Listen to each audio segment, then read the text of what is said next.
Hoy vamos a continuar con los temas de genética. Como sabrán, bueno, soy el doctor Lautaro Plaza Bermea, soy médico genetista y pues hoy nos toca continuar con los temas que comprenden a nuestra unidad 1, que es las bases moleculares y cromosómicas de la herencia.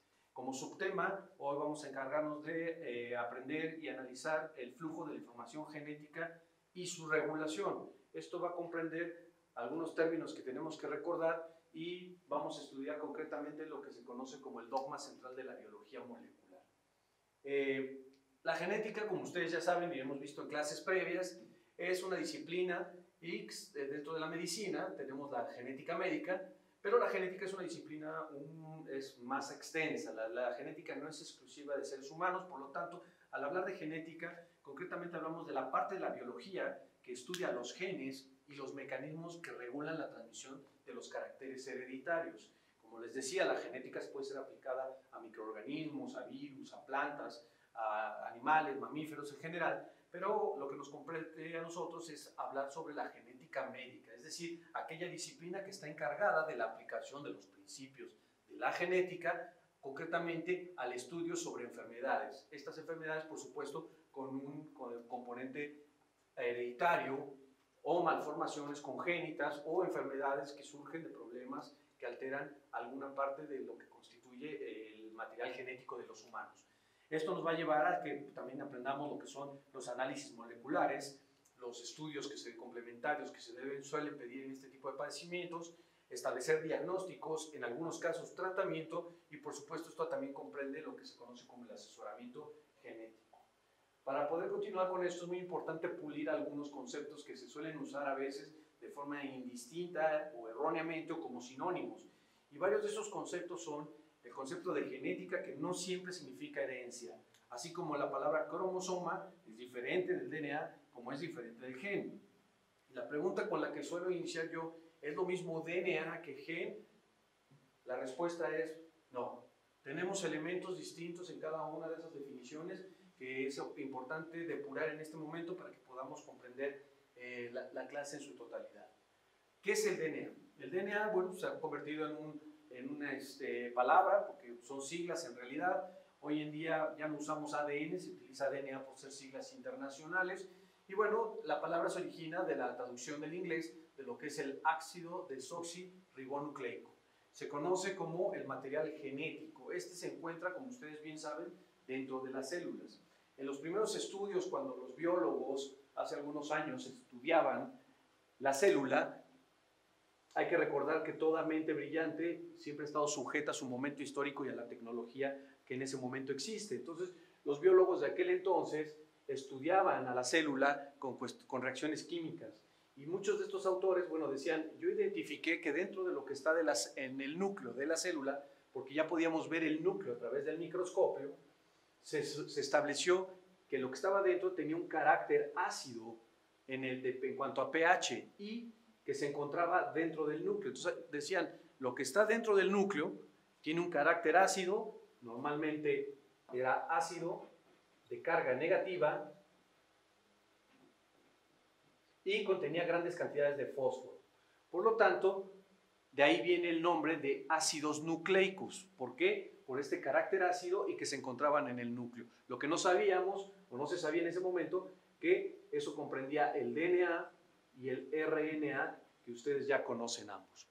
Entonces, cuando hablamos de ácidos nucleicos, estamos hablando precisamente del DNA y RNA. Hoy me voy a ocupar de forma importante en este momento del DNA, que como les decía, es el ácido desoxirribonucleico que se encuentra dentro del núcleo. Esto es una macromolécula biológica que se encuentra en todas las células del cuerpo. Prácticamente el DNA es una molécula universal y constituye todos los organismos vivos conocidos. Aquí habría que mencionar un pequeño paréntesis en cuanto a algunos virus que están formados de RNA, pero finalmente hay muchos de DNA y prácticamente todos los seres vivos están conformados de DNA, salvo este caso especial de algunos retrovirus o virus como el VIH o la hepatitis C, que son virus de RNA.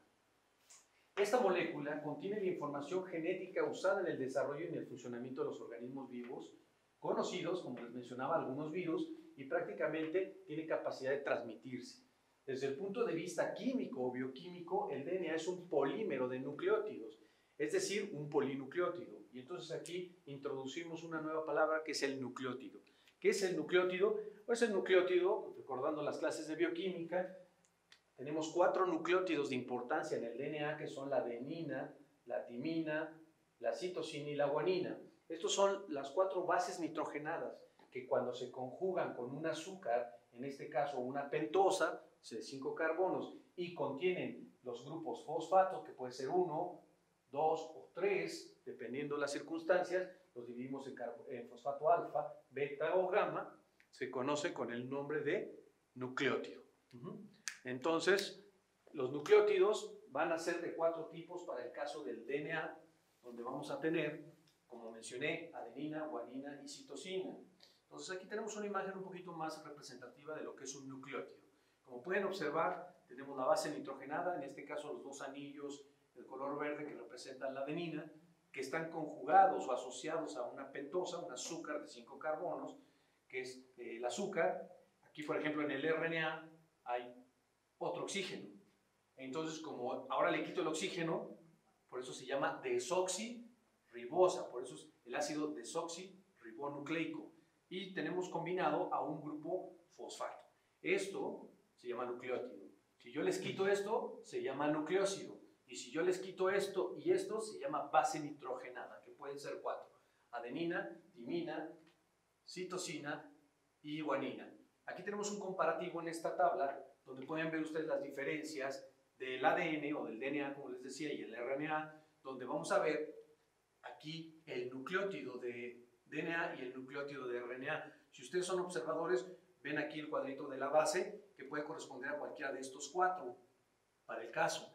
Y ambos están asociados a una pentosa. En este caso, como les mencionaba, aquí tenemos el OH, perdió el oxígeno, por lo tanto es una desoxirribosa, y acá tenemos el caso del RNA, es una ribosa, y el fosfato.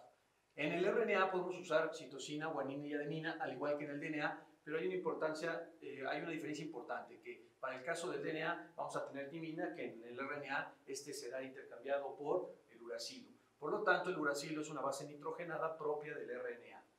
Es importante recordar también que las bases nitrogenadas se dividen o se agrupan en 2, que son las purinas, bases púricas, y las pirimídicas. Las pirimídicas son, en este caso, timina, citosina y uracilo, y las púricas son adenina y guanina. Adenina y guanina. Yo tengo una mnemotecnia para recordarlo, ojalá les sirva. Acuérdense que el agua es pura, entonces la guanina y la adenina son púricas. ¿Sale? Entonces, una mnemotecnia no tiene nada de principio científico, pero muchas veces esto nos permite tener un punto de referencia más fácil para recordar con fines de evaluación o de aprendizaje. Ok, por lo tanto, el DNA es una secuencia de nucleótidos, es decir, adenina, timina, guanina, adenina, citosina, guanina, guanina, adenina, etc. Y aquí viene la pregunta, esto es el DNA, ¿dónde está el gen o cuál es el gen en esa cadena? Entonces, la definición que quiero que se lleven a casa para definir el DNA es una secuencia de nucleótidos. Ahora vendría definir qué es un gen, porque recuerden que no es lo mismo.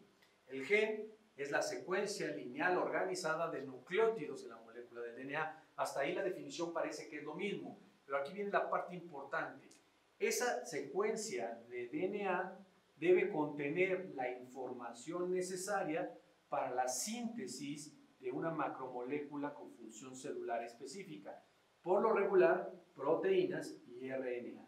Es decir, el gen es el DNA que contiene la información que permite producir RNA o proteínas. Entonces, el gen es una secuencia de nucleótidos que contiene la información necesaria para codificar un producto funcional. Insisto, RNA o proteína, porque no todos los RNAs terminarán en proteína. Entonces, esa sería nuestra definición de gen, desde un punto de vista bioquímico funcional. Desde el punto de vista muy mendeliano, el gen es la unidad básica de la herencia. La realidad es que hasta el día de hoy la ciencia no tiene una definición completa que incluya o abarque todo lo que conocemos acerca de las funciones del gen.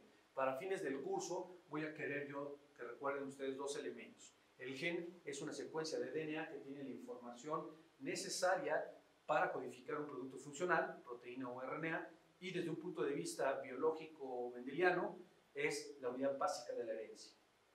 Por lo tanto, entonces quedamos que también es una secuencia de nucleótidos. Y sabemos entonces que este puede producir un producto funcional. Aquí en este esquema ustedes pueden observar cómo tenemos un segmento de DNA, pero yo sé que se llama gen porque este segmento del DNA permite construir un RNA y finalmente este RNA es traducido para formar una proteína. Entonces sé que me encuentro ante una secuencia génica.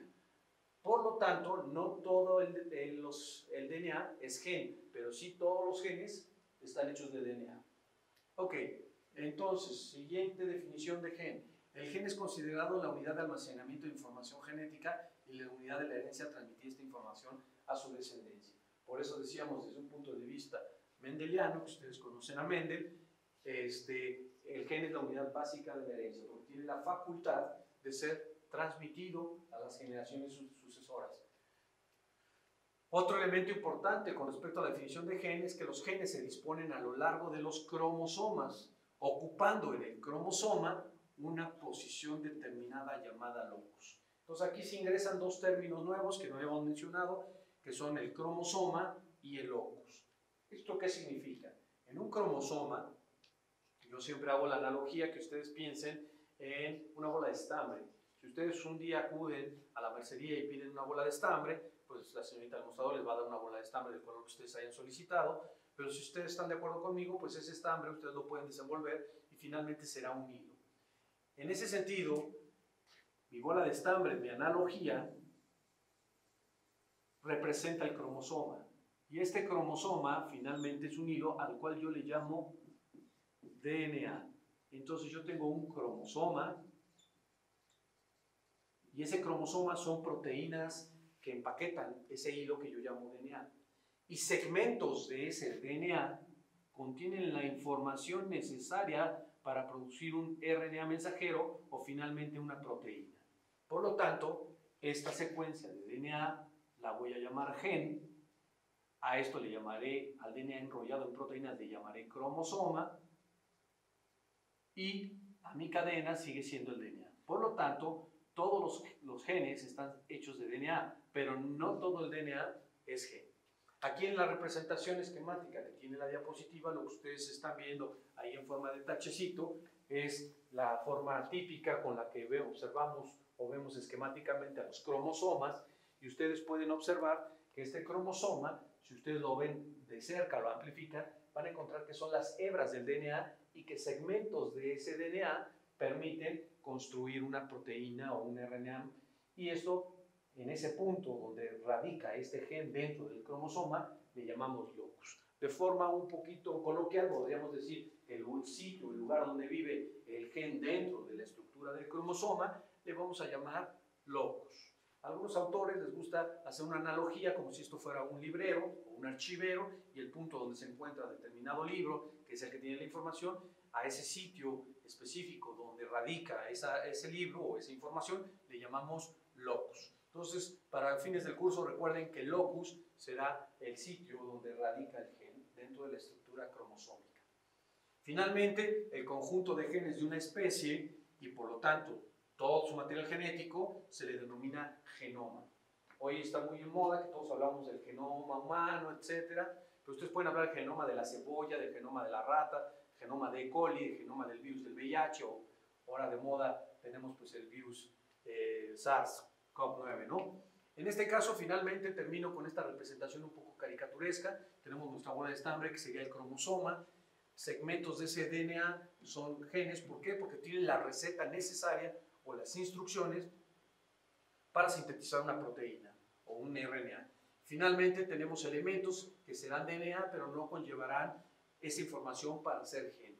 En los principios del proyecto Genoma Humano, a este material genético se le llamó DNA basura. un término que duró un tiempo, pero después nos dimos cuenta que eso de basura no tiene nada. Hoy en día sabemos que estas secuencias de DNA que no codifican para un producto funcional tienen importantes y trascendentes funciones regulatorias. Eso lo veremos en clases más adelante.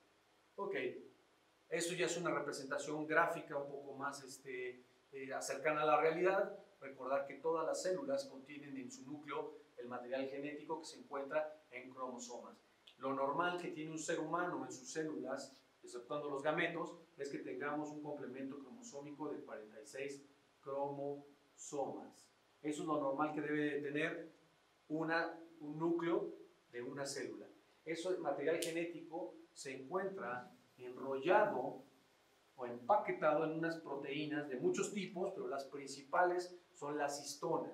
Las histonas son unas proteínas muy particulares, ya que son proteínas de carga positiva que permiten interactuar de forma fuerte con el DNA que tiene carga negativa y sirven a manera de carrete de un hilo. Piensen en los hilos para coser.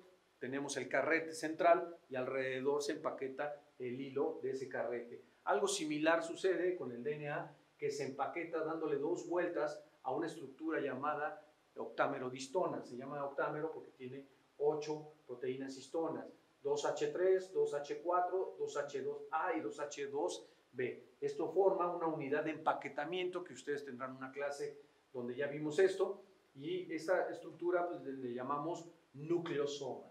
Los nucleosomas, de forma ordenada, se redistribuyen formando una estructura todavía más compacta y que reduce la longitud de una hebra de DNA, que puede ser de hasta 2 metros, en estructuras mucho más compactas y pequeñas como el cromosoma, que permiten almacenar la información en un espacio reducido como es el núcleo celular. Esto cabe señalar que todas las células de su cuerpo tienen la misma información genética. Eso significa que todas las células de su cuerpo tienen o contienen el mismo genoma. Dijimos que el genoma es la totalidad del material genético que se encuentra dentro de una célula. Ese genoma va a ser la totalidad de información genética que va a permitir establecer un proteoma. Entonces, el proteoma es el total de proteínas que contiene una célula. Aquí voy a hacer un paréntesis que es de suma importancia. El genoma es el mismo en todas las células del cuerpo, con algunas excepciones, gametos y algunas células que tienen particularidades, pero prácticamente una neurona, un queratinocito, un linfocito, un natural killer, una célula de la retina, un bastón, un cono, todos ellos contienen el mismo genoma, pero no contienen el mismo proteoma. Este es igual en todas las células y el proteoma es diferente. ¿Por qué? Porque el genoma se expresa de forma diferente en los distintos tipos celulares. Por ejemplo, la célula neuronal necesita proteínas que se llaman neurotransmisores que le permiten realizar su función de conducción y comunicación, algo que no necesita la célula beta pancreática.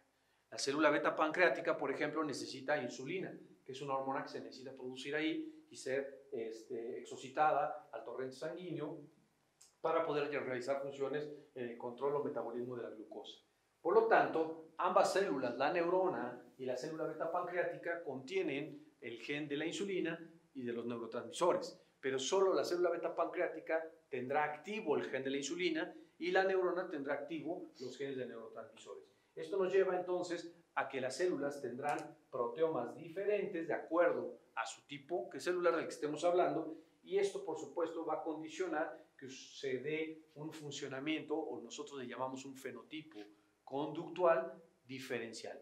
No es la misma estructura física de una neurona a la de una célula beta pancreática, como tampoco lo es su función. A eso yo le llamo fenotipo físico y fenotipo conductual. Eso va a condicionar que este proteoma es el que nos va a decir cuál es el metabolismo celular, mecanismos de señalización, de movimiento, división, adhesión y respuesta a estímulos externos.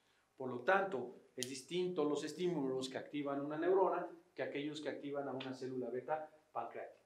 Esto nos va a permitir construir primero tejidos que van a condicionar una anatomía, por supuesto van a condicionar una fisiología y finalmente un comportamiento. Estos tres elementos van a generar que tengamos organismos únicos en cuanto a estructura y comportamiento. Regresando entonces de nuevo a la parte celular, recordar entonces que nosotros vamos a tener los genes. Los genes como tal también contienen o poseen una anatomía. Ya quedamos que un gen es una secuencia de nucleótidos que permite tener la información necesaria para codificar un producto funcional. Ahora, un gen va a tener una estructura que va a estar constituida por secuencias codificantes y secuencias no codificantes. Como parte de la estructura que regula un gen, vamos a tener una parte que se llama promotor. La parte promotor es un elemento que regula la expresión del gen. Cuando yo hablo de que un gen se expresa, es porque es capaz de producir un RNA mensajero o un RNA y finalmente una proteína en la mayoría de los casos. Entonces, el promotor es esa estructura central del gen, muy importante en cuanto a la regulación para su expresión. Es en este sitio donde vamos a observar que llegan proteínas como la RNA polimerasa y esta proteína permite producir el RNA mensajero. El promotor es una secuencia no codificante que contiene elementos como son, en algunos de los promotores, la caja TATA. Esta caja TATA son sitios de señalización constituidos por timinas y adeninas que sirven de punto de unión para proteínas que van a reclutar a elementos esenciales proteicos para iniciar la transcripción. Quiero señalar que esto lo estoy haciendo de manera esquemática y simplificada, ya que todo el proceso de transcripción y replicación celular pues son procesos muy complejos que conllevan participación de incontables proteínas y que pues, nos tomaría todo un curso simplemente hablar de eso. Entonces lo vamos a dejar de forma simplificada. Quiero que ustedes recuerden que el gen tiene un elemento llamado promotor que regula la transcripción. Tenemos lo que se conoce como el marco de lectura abierto, que va a contener secuencias intrónicas y exónicas, es decir, el exón son la información de DNA que se va a preservar en el RNA mensajero, mientras que las secuencias intrónicas serán retiradas más adelante en un proceso llamado en inglés splicing o en un proceso en español llamado uso alternativo de intrones y exones o remoción de intrones. Cabe señalar algunas diferencias importantes. Los intrones suelen ser de mayor longitud que los exones y no siempre se tienen que retirar o utilizar los mismos. Esto nos va a permitir que ustedes a partir de un gen puedan generar distintas proteínas. Lo vamos a ver más adelante. Ok, eso nos llevó entonces a que el DNA como parte de sus funciones es generar un RNA mensajero. A ese proceso del DNA al RNA se le conoce como transcripción. Y el proceso por el cual ahora un RNA maduro, mensajero, se va a llevar o va a traer la información que va a ser traducida para formar una proteína, pues se le conoce como el proceso de traducción. Eso fue lo que pues en los años, durante los trabajos realizados por Francis Crick y Watson, ustedes lo recordarán a Watson y Crick del modelo de la doble hélice, pues bueno, precisamente Francis Crick acuña el concepto de lo que se conocería después como el dogma central de la biología molecular. ¿Qué es el dogma central de la biología molecular? Simplemente es una representación de cómo fluye la información genética. Entonces el señor Francis Crick, pues una vez conocido, ya identificado el DNA, porque eso ya se conocía, y el aporte maravilloso que fue la descripción de su estructura, establecimos que se pudo establecer el comportamiento del DNA. Eso fue lo que representó el conocer su estructura. Se pudo ahora entender o comprender el comportamiento de la molécula y eso permitió hacer estudios mucho más profundos y avanzados en cuanto al flujo de información. Ese flujo de información fluía del DNA hacia un RNA mensajero y a ese proceso se le llamó transcripción. Después del RNA fluía a través de un RNA mensajero hacia la traducción o un proceso de síntesis de proteínas conocido con el nombre de traducción. Después nos dimos cuenta que para cuando se divide una célula, el DNA tiene que tener la capacidad de replicarse. Entonces el DNA puede replicarse a sí mismo. Después nos dimos cuenta que algunos virus, por eso está aquí en rojo, pueden hacer esa misma función. Entonces también el RNA tiene capacidad autorreplicativa. Y se descubrió que algunos virus, llamados retrovirus, es decir, son virus de RNA que pueden, como parte de su ciclo biológico, sintetizar DNA gracias a proteínas que llevan a cabo un proceso de retrotranscripción. Por eso hablamos de retranscripción reversa o retrotranscripción. Es decir, la información también podía fluir para acá. Y se descubrió, ya de forma más reciente, que existen algunas partículas proteicas con capacidad infecciosa, llamadas priones. Ejemplos de enfermedades de estas, pues la enfermedad de las vacas locas, el Creutzfeldt-Jakob o enfermedades como el insomnio maligno familiar, pues son proteínas priónicas mal plegadas que alteran la estructura de otras proteínas y pueden replicar este proceso. Entonces, aquí se puede hablar también hoy en día quizá de algún mecanismo similar de replicación proteica en el sentido de cambiar la estructura de estas proteínas. Lo que hasta el momento no hemos podido encontrar es que haya algún mecanismo que pueda llevar de proteínas a la construcción de RNA o de DNA. Finalmente, hoy parte de lo que se tiene que hablar y recordar es precisamente el dogma central de la biología molecular, que es el flujo de información. En esta clase, que va a estar dividida en dos, es la primera parte, hablaremos un poquito de la replicación y en la segunda parte me enfocaré en la transcripción y en la traducción.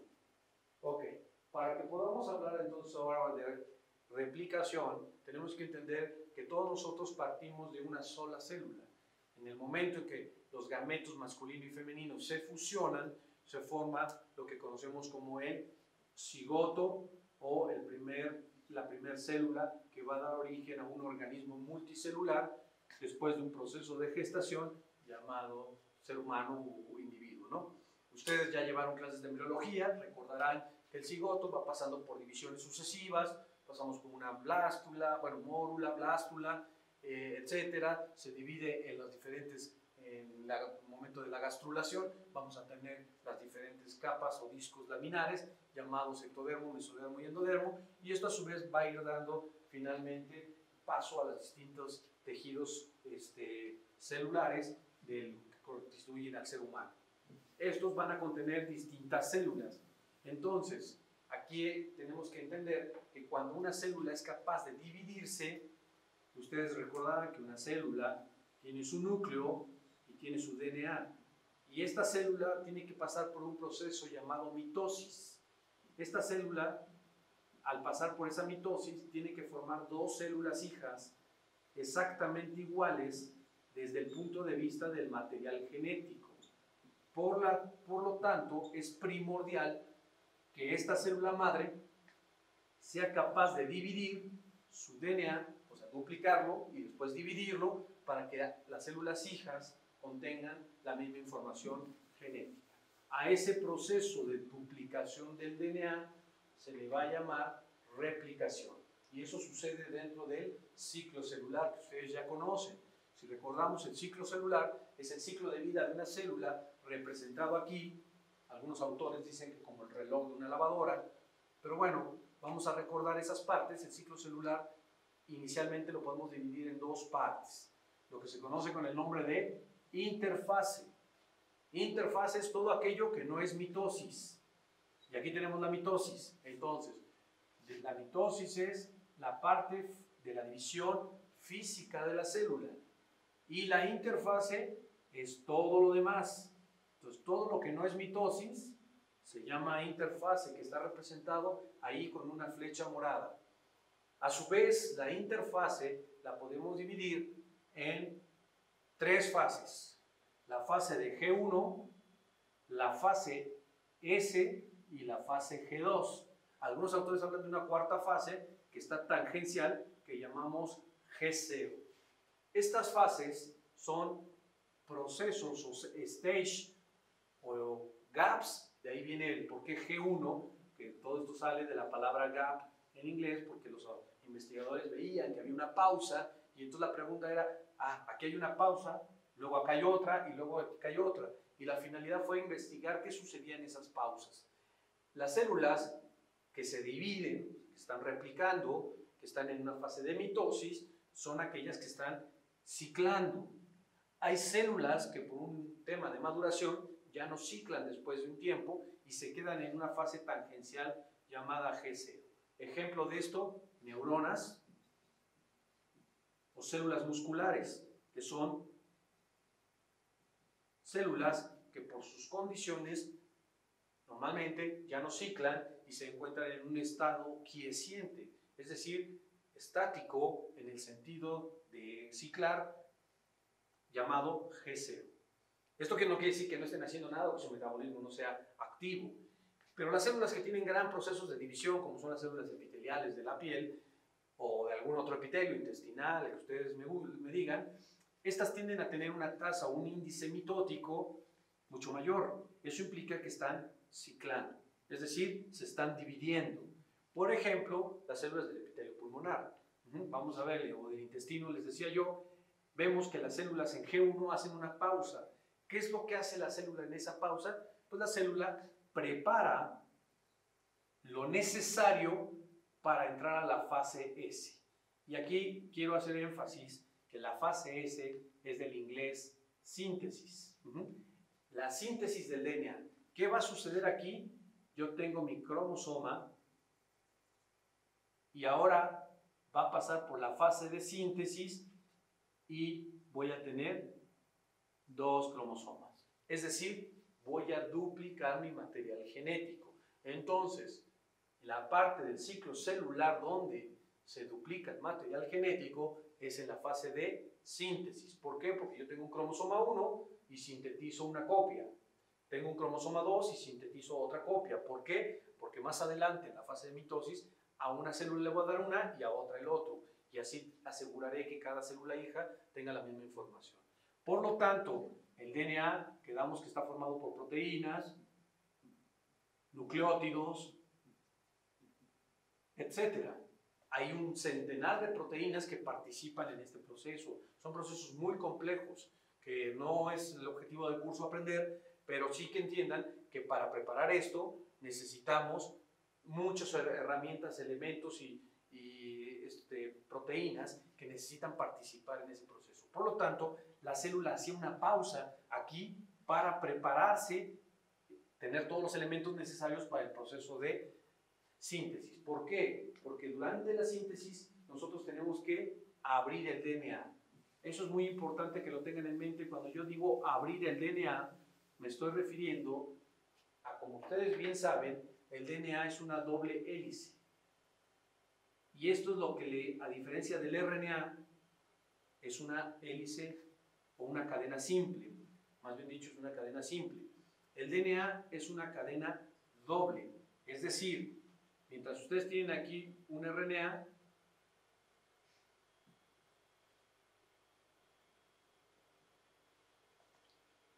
en el RNA nosotros tenemos una cadena simple y en el DNA esta cadena tiene una contraparte.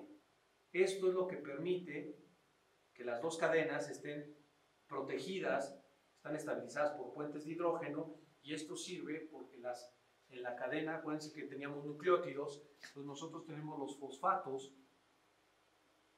hacia la parte exterior y tenemos las bases nitrogenadas, que puede ser una adenina, una timina, y tendríamos una timina, una adenina, citosina, guanina, guanina, citosina, y están los fosfatos hacia afuera. Estos fosfatos producen una especie de armadura que protege al DNA. ¿Lo protege de qué? De daño o de cambios, mutaciones. El DNA o el material genético en general es muy lábil si se encuentra en cadena simple. Aquí, si ustedes quieren producir cualquier tipo de daño, esto lo protege. Y entonces las bases nitrogenadas que se encuentran hacia el interior están protegidas de un daño. Cuando ustedes van a dividir el DNA para pasarlo a una hija y a otro, necesitamos duplicarlo. Y para duplicarlo necesitamos abrir la cadena. En ese momento el DNA queda expuesto a daño por factores ambientales. Entonces, la célula no se puede dar el lujo de detenerse o hacer una pausa en la fase de síntesis, ya que eso sería muy peligroso desde el punto de vista biológico, porque podríamos incurrir en daños o mutaciones. De hecho, esos daños o mutaciones suceden en cada división celular por una cuestión simplemente azarosa y propia del proceso.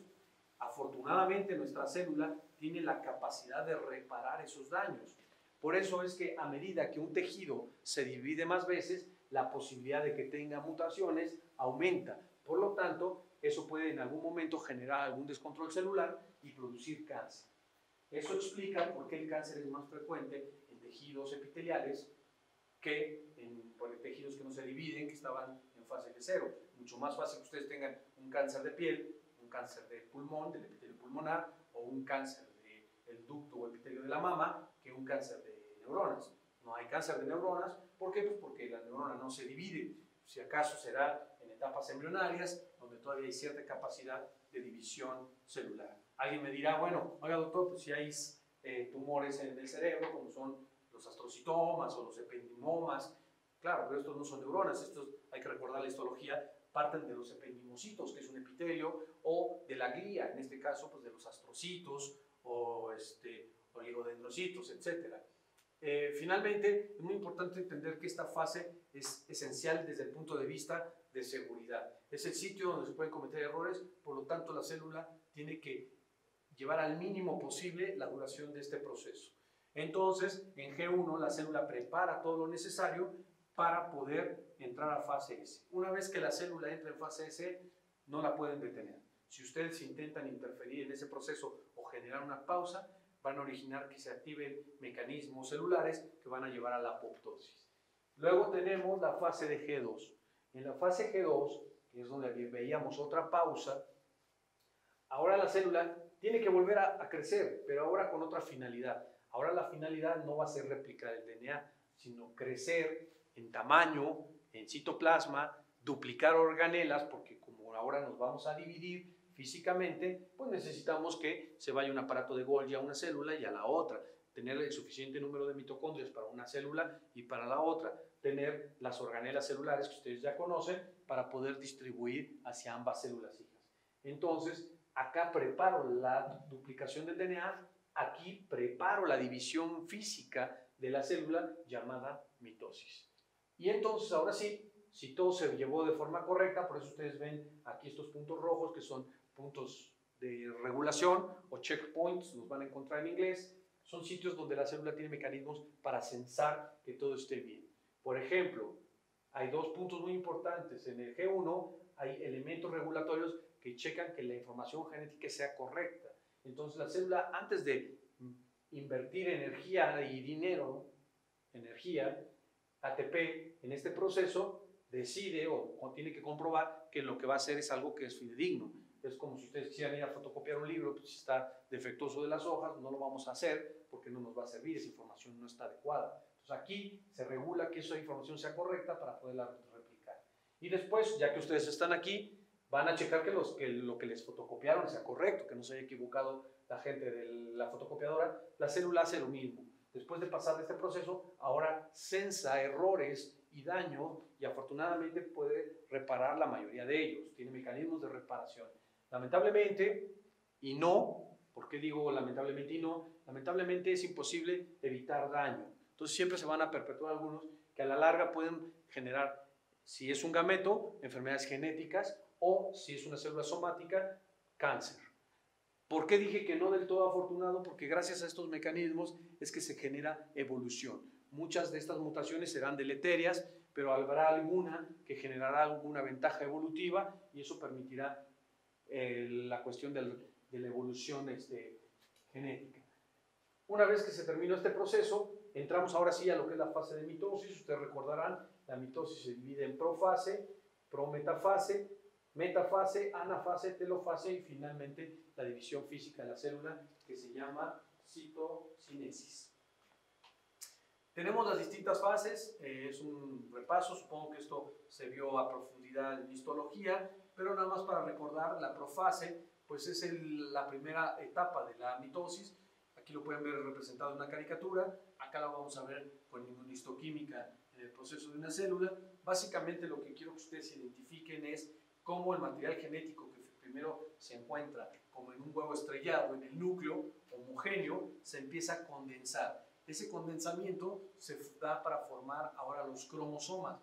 Vean aquí cómo se ve más intenso este azul, se empieza a ver brumoso, después ya se consolidó en estructuras sólidas en el plano ecuatorial, se empiezan a dividir y finalmente se separan para generar dos células hijas. Entonces, el proceso de mitosis consiste en el empaquetamiento, condensación del material genético, su separación y esto finalmente en la división celular.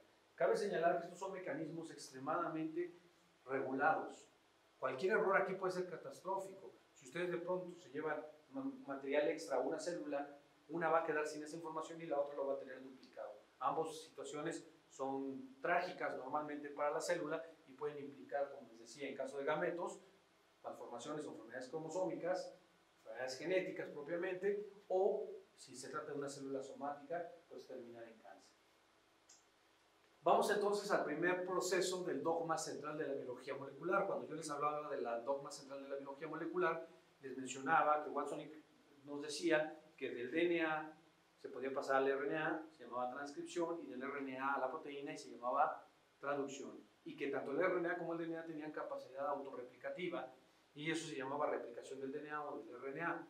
Ahorita voy a hablar de la replicación del DNA. ¿Esto qué significa? Es el proceso de autorreplicación que duplica o autoduplica el DNA y esto le permite generar dos copias de sí mismo.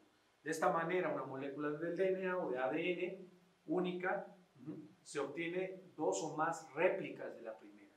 Y aquí hay dos elementos que quiero que recuerden, incluso con fines de examen. Las características de la replicación, que son semiconservador, simultáneo, secuencial, bidireccional y semidiscontinuo. Vamos a ver qué es cada una de ellas. Y este proceso se divide en fases, que es la fase de iniciación, elongación y terminación. Entonces, voy a hablar de lo que es cada una de ellas. La primera parte, la iniciación, y aquí hay un comparativo entre el material genético de una bacteria, que es circular, y el material genético cromosómico, que es lineal en los mamíferos superiores, en nuestras células eucariotas. Si ustedes pueden observar, aquí tenemos dos hebras de DNA y se hacen estos chipotitos o burbujas.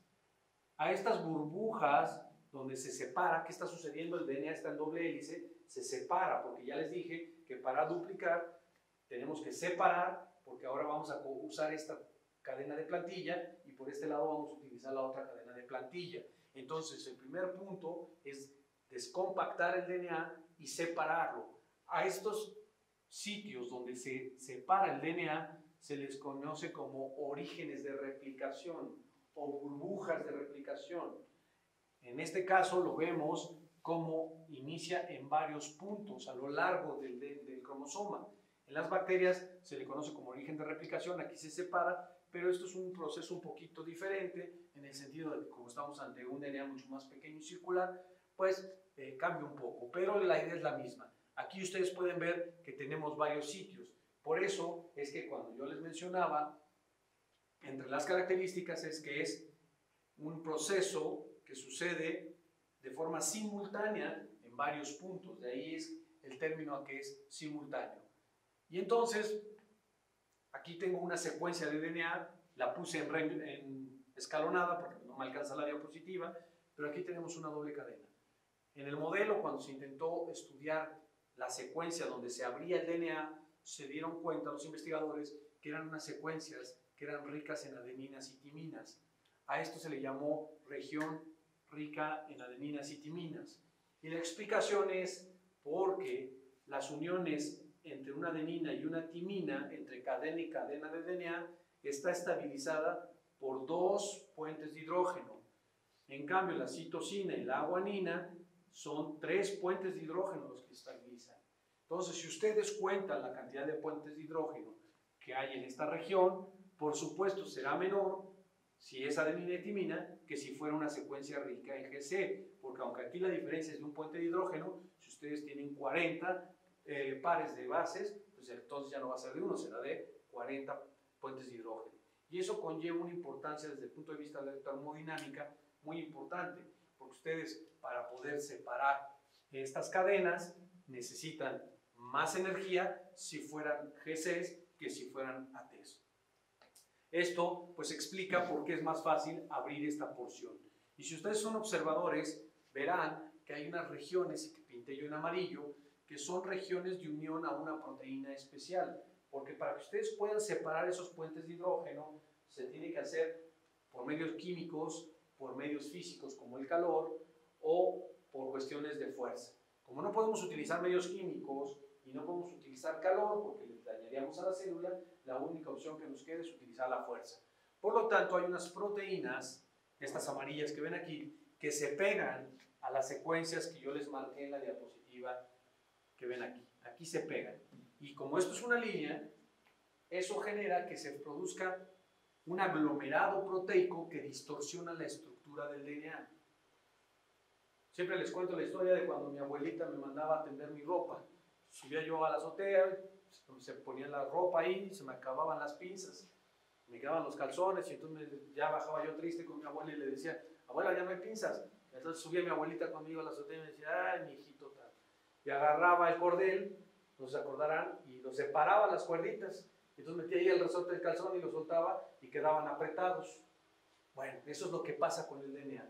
Estas proteínas se pegan, distorsionan la doble hélice y es lo que hacía mi abuelita al separar las hebras. Forza y genera mayor fuerza que la unión de ATs que habíamos visto y se abre una horquilla de replicación. Y entonces en ese momento, en ese hueco, se introducen dos proteínas llamadas helicasas que ustedes ven aquí en verde. ¿Qué pasaba en ese hueco? Eran la proteína verde, es como los dedos de mi abuelita, se metían y ahora podían ustedes desplazar la cuerda hacia los datos con los dedos. Y entonces estas helicasas corren hacia ambos lados de la hebra de DNA separando las dos cadenas. Y esto permite que ustedes tengan las cadenas separadas. Y como les dije, eso es algo peligroso porque puede haber daño. Y ese daño puede originar mutaciones que produzcan enfermedades, síndromes genéticos, hijos malformados o cáncer. Entonces esto es peligroso. Por lo tanto, rápidamente el DNA va a quererse pegar. Esa es la conducta normal del DNA, que en cuanto lo separas, inmediatamente se va a querer pegar. Entonces nosotros necesitamos mantener esto separado, pero también protegido. Para eso existen unas proteínas que se llaman SSBs.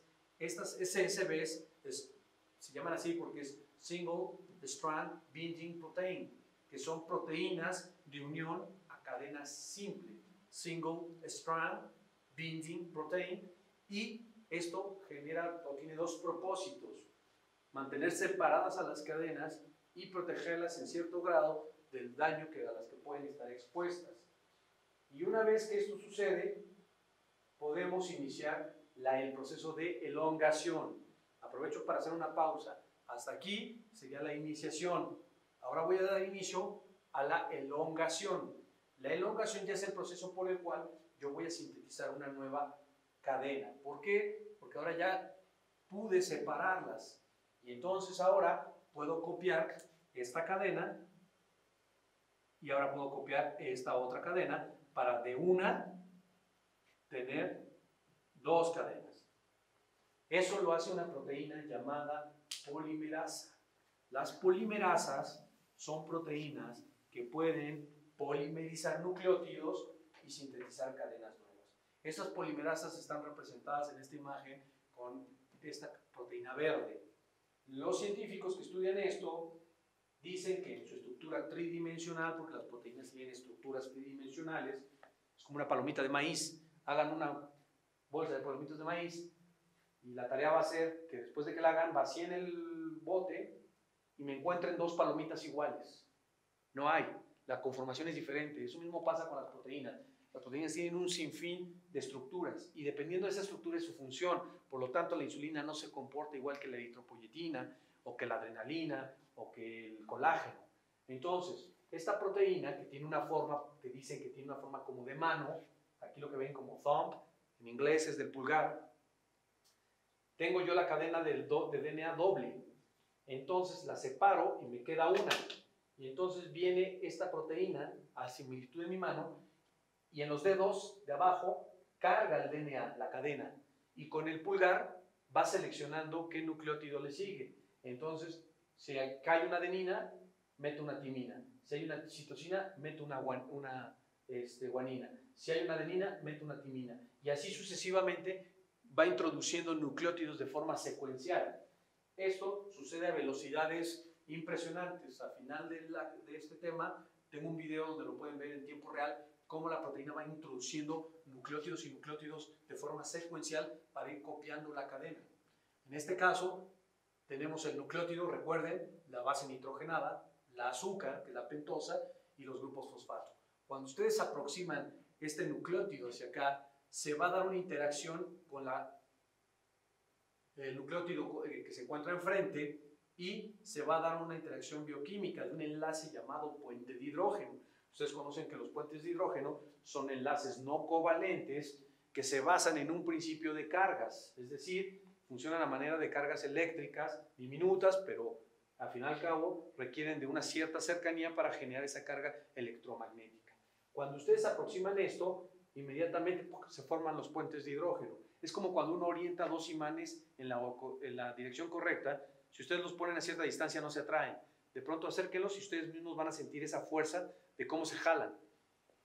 Y entonces ustedes llevan esta, y como sí coincide la adenina con la timina, se forma estos puentes de hidrógeno a forma de un imán y lo jala. Eso permite que el OH genere un ataque nucleofílico al fosfato y se sintetiza el enlace peptídico. Este es un enlace peptídico llamado enlace fosfodiéster. Es un enlace fuerte. Y entonces aquí vemos, se alcanza a distinguir la parte verde, es como si yo les hiciera un aumento aquí a la horquilla de mi mano. Podemos observar cómo aquí está la guanina con la citosina, que sí corresponde. Y aquí tenemos una adenina y timina, y como sí corresponden, la proteína, la polimerasa, puede aproximar el fosfato al OH y se da el enlace. Aquí tenemos un enlace erróneo, una adenina con una adenina. Ese es un enlace que no funciona. Por lo tanto, no se forman los puentes de hidrógeno. Y entonces ahora pasa cuando ustedes se acercan dos imanes por el lado incorrecto. Inmediatamente van a sentir que no se dejan y se les van. ¿Por qué? Porque no se permite la interacción. Eso impide que se acerque a la distancia correcta el fosfato del OH y no se forma el enlace. Y claro, la polimerasa no es necia como uno, y entonces siente la resistencia y suelta el nucleótido y va por uno correcto. Esto garantiza que la proteína coloque nucleótidos correctos. Y bueno, las polimerasas, que son las que están aquí en verde, semejanza de mis manos, pues están colocadas en una estructura rígida, como una especie de arnés. Esto generó muchos años, mucha controversia, y el mundo científico sufrió mucho para poder establecer cómo se podía replicar el DNA. Hay una cosa muy importante: ustedes no pueden meter nucleótidos por la parte 5', siempre tiene que ser por la parte 3', es decir, por acá. Yo no puedo meterlos aquí, tengo que meterlos acá. Pero hay un problema: las cadenas van encontradas. Y entonces la evidencia decía que esas cadenas, las polimerasas, se encuentran unidas en esta estructura rígida. Por lo tanto, regresamos a mi abuelita: si ella abre el DNA y empieza a meter solo para acá, pero la otra tiene que ir en el sentido contrario, llega un momento en que la distancia, si las polimerasas están agarradas de un arnés, llega un momento en el que ya no se pueden extender más. Y entonces se atoraría. Mucho tiempo no supimos cómo sucedía eso, hasta que vino el señor Okazaki, por lo tanto se le dio un premio Nobel, demostró que una de las cadenas se giran y ahora sí pueden caminar en el mismo sentido. Y eso es esta estructura que se ve aquí. Vemos la doble cadena, aquí se separa, pero una de ellas se voltea. Y esto permite que la estructura camine en el mismo sentido y va haciendo que una cadena vaya continua, pero la otra va haciendo cachitos. Si ustedes son observadores, aquí vemos un segmento, aquí hay otro segmento, y aquí hay otro verde y se va a construir este segmento. En cambio, el otro va continuo. Por eso decimos que la replicación es semidiscontinua, porque una cadena va continua y la otra va haciendo fragmentos de 200 nucleótidos. Cada uno de esos fragmentos se le llama fragmento de Okazaki, en honor precisamente a Okazaki, que fue el que nos pudo demostrar que una cadena, o resolvió el problema de que una cadena se hacía por segmentos. Ahora, quiero que observen aquí, en esta imagen, ustedes pueden ver que la cadena viejita está en gris, pero vemos un cachito en verde. Esos cachitos en verdes se les llaman primers o cebadores. La palabra correcta es usar un cebador.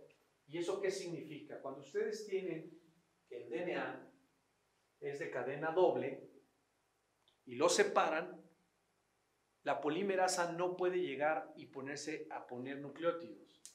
¿Por qué? Porque las DNA polimerasas lo hacen en el DNA, pero ellas saben que el DNA es de cadena doble. Por lo tanto, cuando ellas ven una cadena simple, eso no es DNA, porque ya me dijiste que el DNA es de cadena doble. Entonces hay un problema ahí y necesitamos que estas proteínas son las manos, que van a introducir nucleótidos, se suban al DNA, pero el DNA está en cadena simple. Eso genera un conflicto. Entonces la célula engaña, por así decirlo, utiliza una proteína polimerasa de RNA.